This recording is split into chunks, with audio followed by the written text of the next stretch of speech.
Morning, everybody. It's 7 o'clock and it's that time again. I'm up early this morning to share with you some more on confidence. So welcome back. I hope you found yesterday's video helpful. And how did you get on with the exercises that I gave you? I think a big thank you to Fergus and to Tracy, who have put some feedback on the self-confidence quiz in the group. So thank you so much for that. If you're still waiting to hear back from other people about your 3 strengths, positive strengths, then I hope you get those soon. Because I had a client who I usually ask my clients to find 5 people to get these positive words from. And one of my clients actually was so amazed by the words she got back that she framed them on the wall. So it's an exercise definitely worth exploring and definitely worth putting some effort into. And some of you shared on the group, which is fabulous, and hopefully that can continue from the exercises today. So today we're looking at the inner critical voice, or your inner critical voice.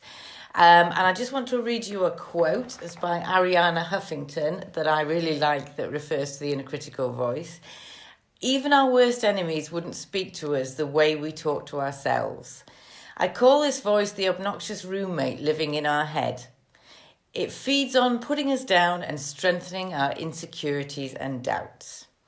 So for me, that pretty much describes the inner critic that lives in our head. Just to say good morning to Magdalena, to Fergus and Fern. Nice to see you here and watching. So the inner critical voice then is that voice that we all have that shatters away in our head and makes us feel like we shouldn't be doing things, or makes us stay in our comfort zone, or always trying to keep us small rather than playing big in the world. And that voice, although it may be trying to protect us, is actually stopping us from growing, stopping us from doing the things and taking the opportunities we might otherwise take. Now, there's a psychologist called Rick Hanson, and he came up with the theory that we actually have 2 voices in our head. Yeah, not just 1, 2. And he said that we have an inner critic on one side and an inner nurturer on the other. And we need both of those voices, because the inner critical voice is very harsh and demanding and is talking to our insecurities, constantly putting us down. But on the other side is the inner nurturer. And the inner nurturer is coming from a place of compassion. So its words are comforting, they're compassionate, they're supportive. So we all have these 2 voices in our heads. The problem is that the inner critical voice tends to shout a lot louder, tends to be a lot noisier, and to shout really, really loud in our heads, and we pay attention to it more as a result. Now, before I go on to talk about all of the different types of inner critics and how you can work on them, I just want to say that as with all of these negative or positive thoughts, they are all just thoughts.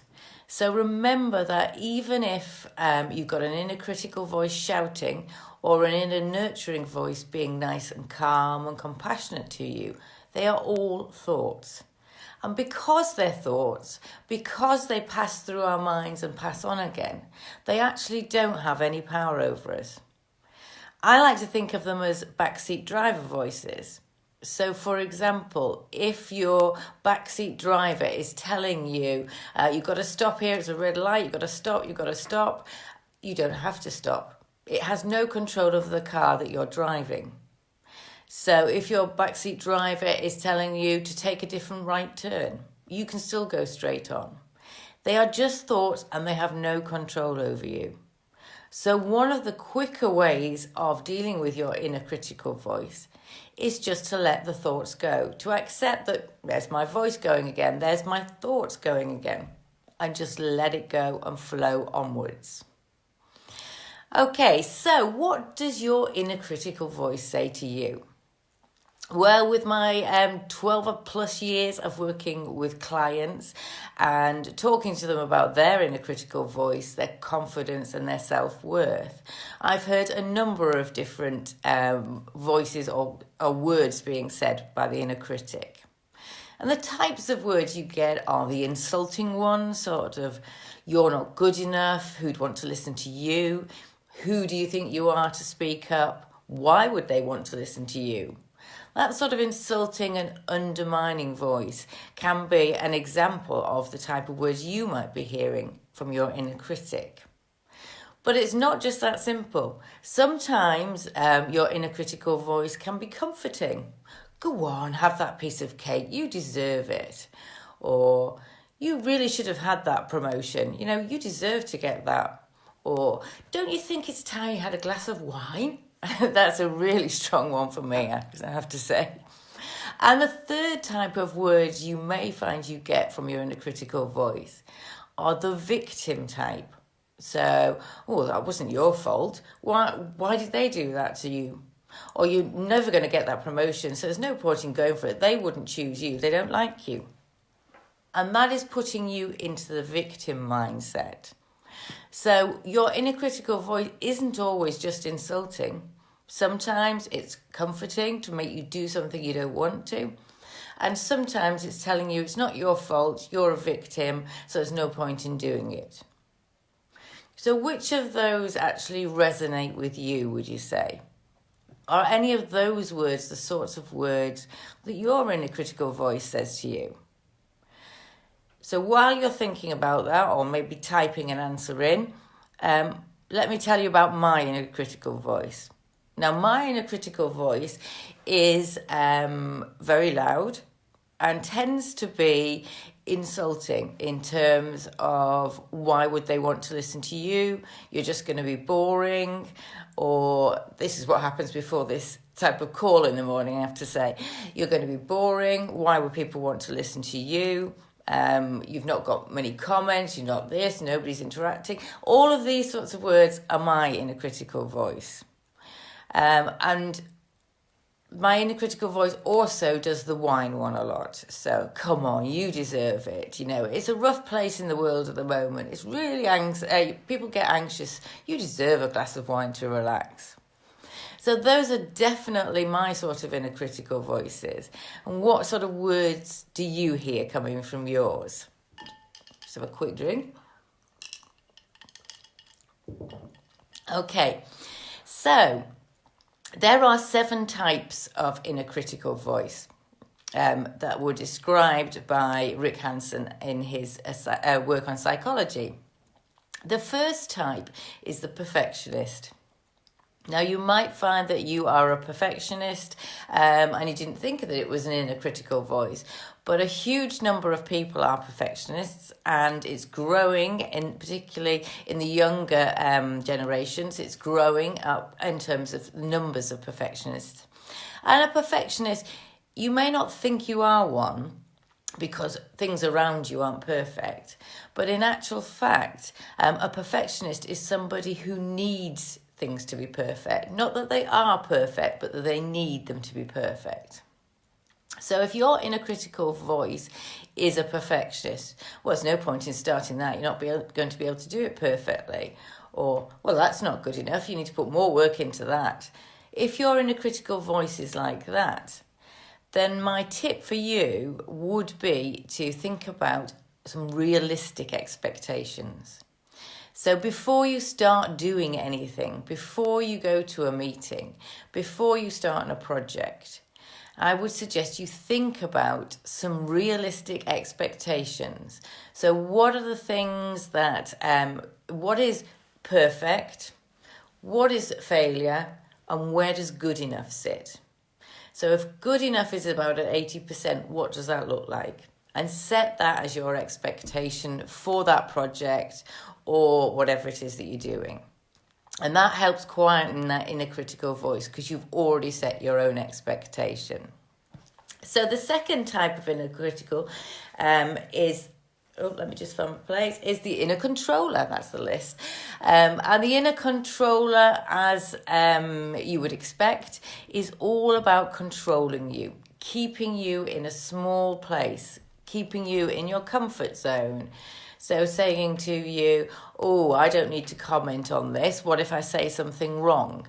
So it's trying to keep you small and playing small in the world. And in terms of a tip for the inner controller, it's thinking about what is your real fear here? What is your fear if you were to step out of your comfort zone and do something? Really explore that, because it's interesting that we have different fears about different things. And if you can dig a little bit deeper into what your real fear is, and then decide whether that fear is logical or not, it's going to really help with quietening down your inner controller. So, the third type of inner critic is the Taskmaster. Now, the Taskmaster, as you might imagine, is all about work, about how much work you have to do. So if you're at work and it gets to 5:30 and you're thinking time to go home, your inner Taskmaster will say, no, you need to do more hours. You haven't done all these things that you said you'd do. Or you've got to stay on. How do you expect to succeed if you don't work long hours? And if you're anything like me, I grew up with a mum who was continuously busy. I don't remember her ever sitting down and resting.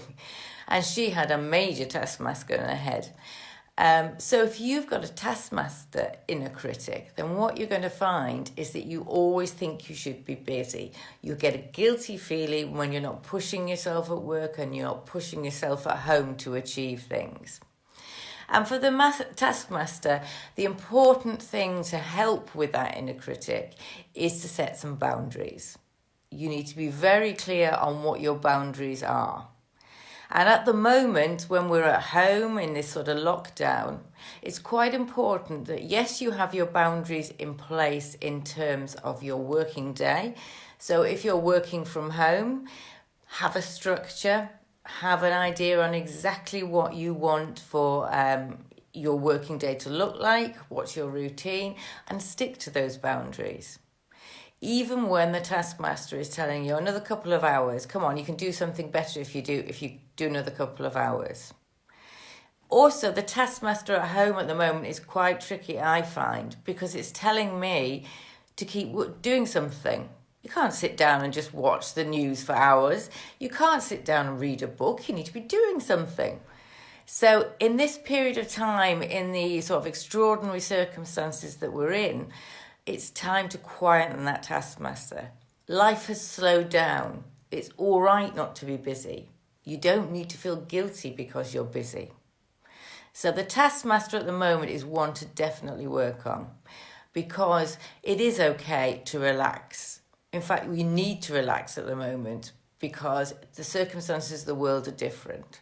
So if you're particularly a multitasking mum who likes to do everything and keep busy because there's so much to do, remember that in this situation at the moment, you can sit down and relax. So the fourth, we're on to number 4, the fourth inner critic is the underminer. And the underminer is the one that's constantly niggling away at you that you're not good enough, constantly chipping away at your self-esteem and your confidence. So it's telling you that you're not good enough. It's telling you that you can't possibly do that. All of these things are chipping away at your self-confidence and your self-esteem. So clearly this is a very common inner critic, and it's based on those insulting words we talked about earlier. And if that's the situation with you, with this undermining inner critic, then first of all, remember it's just thoughts. It's not true. Not everything we think is true. And the thoughts can just pass by if you let them. But if you want to do something practical around that, then again, going back to my exercise about your 3 positive strengths, make a list of 10 positive strengths about yourself and 10 achievements you've done. That's really helpful in changing the way you look at yourself and how positive you feel. So we're on to number 5. Now, number 5 is very rare, fortunately. It's called the Destroyer, and it aims to make you never feel good enough, because the Destroyer is really chipping away at who you are and your value as a person. So it's really quite deep, and it's often people who've been through some sort of trauma or abuse that have this real Destroyer. And in that sort of situation, then you probably need some professional help to work on that. Number 6 is the Guilt Tripper. So that's the one who will put the resentment and bitterness into you, the one that is unable to forgive you or other people. So it's not just having a go at you at things you've done in the past. I know sometimes when I have memories of things that I didn't do well or I'm ashamed of in the past, this guilt tripper comes in and throws it at me out to the blue with a massive exaggeration of what actually happened, and looking back at things in the past and making you feel bad. But it can also do the same about your feelings about other people. So if you feel you've been disrespected or badly treated by somebody else, the guilt tripper will hang on to that feeling, make you feel even more as if you deserve to be resentful to them. They've done something really awful to you, and keep you in that victim mindset. So for that, what I would suggest is letting go of some of those painful memories. You can't remember them exactly as they were. You're probably telling yourself a story around both of those things. So take any truth out of them, any learning out of them, and then let them go. And if they pop up into your head, as I've said before, if you don't engage with them, they'll pass on through. And our final inner critic is the conformist. So the conformist, as it says, is all about conforming to a particular rule, maybe to your parents from childhood, maybe to society's stereotype, maybe to something that you've been conditioned on from school, from church, from friends, any of those things that tell you about the way you should behave. So that's what the conformist is saying to you. Of course you can't dye your hair red. That's ridiculous. What will people say? Because it's not the normal thing to do. And in today, we are being made to conform in the situation we're in at the moment. We've been forced to conform. But that often drives people to want to do things outside of the conformist. And you can do that within your own home, because it feels a bit like we're trapped at the moment and we have to obey all these rules. Well, that will suit the conformist in your head really well. I'm probably saying to you, oh, you can't go outside. You've been out once today already. You can't do that. You must conform to the rules. Well, at this present moment, that's a good thing. But in other situations, it can hold you back from growing. It can keep you in that fixed mindset rather than being able to grow. Okay, just another quick drink. So, the first thing I'd like you to do is I've sent Susie a document which is detailing these 7 types of inner critic. So don't worry if you didn't capture them all. Our first exercise today to do is to identify which of those inner critical voices that you have. It may be on different days you've got different voices. That's quite normal. It may be that you have all of them or 1 or 2. That's fine. Just think about what are the types of words that I'm hearing in my inner critical voice, and which one of these does it fit into.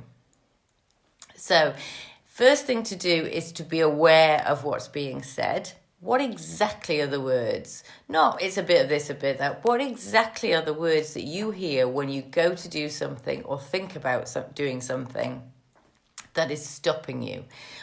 Write down exactly what those words are. And then you can see which inner critical voice they fit in with. The second thing to do is to be really aware of when that's being said and where you are when it's being said. The more we can be aware of what's happening, the more we can realise that this inner critical voice is trying to trick us. So most important first steps, aware of when the voice is happening and what the situation is the voice is happening in. Secondly, be aware of exactly what the words are that are being said.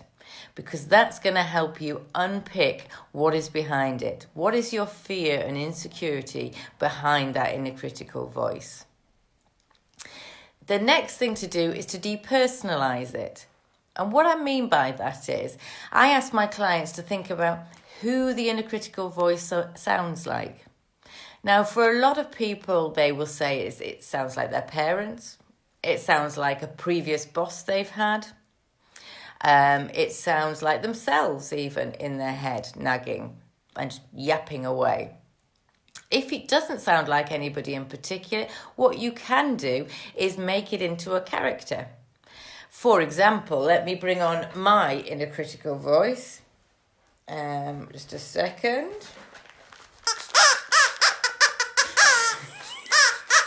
That's my inner critical parrot. And my inner critical parrot yaps in my ear continuously in certain situations. And it really can take over because it sounds to me like something squawking and nagging away in my ear. But the important thing about depersonalizing the inner critical voice is that it takes it external to you. So it's not me that's telling me I'm not good enough. It's that thing over there. And when you depersonalize something and make it separate to you, what happens is it has less power over you. It's easier to ignore. So I would suggest you think of a character or you identify it as a person that you know, and that helps you really get rid of that inner critical voice. And next step would be, on the final step, would be to think about your inner nurturer. So I said earlier that there's an inner critic and an inner nurturer. So when your inner critical voice speaks up, have a think about what that inner nurturer would say to you. What compassionate statements might this person say to you, this voice say to you? How might they support you or challenge the inner critic? So start to listen more to your inner nurturer, which is coming from that place of wisdom and guidance, then listen to this inner critical voice. But overall, my point today will be to remember that your inner critic is purely a thought. It hasn't got power over you. If you don't engage with it, then thoughts will just pass through. Okay, so that is my inner critical voice for today, and the exercises I've suggested for you, just to remind you, I've attached a document on the 7 inner critical voices. So have a think about the situations when your voice speaks the loudest. Where are you and what's happening? Secondly, think about exactly what the words are that are being said. Thirdly, depersonalize it, make it into a character like my parrot, or make it into somebody that it sounds like. And fourthly, what would your inner nurturer say? Your inner nurturer is there just waiting to be listened to. And remember that overall, they are just thoughts. So hopefully that's given you some ideas about what to deal with in your inner critic. And in the circumstances we're in at the moment, your inner critic is probably very loud and chattering, probably going down the what if this happens and what if that happens route, building up the anxiety in yourself. So a really interesting thing to do will be to look at, is there a new inner critical voice appearing with what's going on today? Am I having some new words being said, something different to normal? Because your inner critic will vary according to the situation. So if you can have a go at quietening, depersonalizing, or nurturing away your inner critic today, is going to make a huge difference to you. So thank you all for watching. And just to tell you that today's chapter on the inner critic comes directly from my book, Good Enough. It's called The Career Woman's Guide to Confidence, Courage and Credibility, but it's actually designed for anybody. It's got lots of great strategies in there, whole chapters on feeling good enough, on imposter syndrome, and on confidence, and practical strategies on how you can feel good enough. You can get it from Amazon, from Waterstones, or go to my website and it's there as well, which is careerconfidencecoachforwomen.com. careerconfidencecoach.co.uk. careerconfidencecoachforwomen.co.uk. Thanks very much for listening, and I look forward to talking to you again tomorrow, all about communicating confidently.